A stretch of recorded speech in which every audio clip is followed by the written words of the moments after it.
Rekaman artileri Wagner serang musuh di sekitar desa Nikolaevka kedua distrik Bakhmutski ramai beredar di media sosial pada Jumat 7 Oktober 2022. Serangan presisi tinggi Wagner menghantam seluruh pasukan Ukraina yang sedang bersembunyi di dalam parit.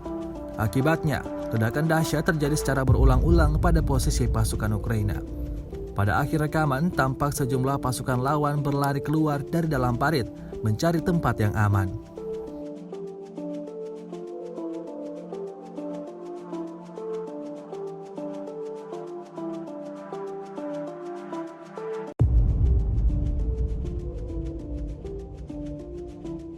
Rusia melaporkan secara total 315 pesawat Ukraina, 157 helikopter dan 2.160 kendaraan udara tak berawak, 379 sistem rudal anti pesawat dieliminir sejak awal operasi khusus.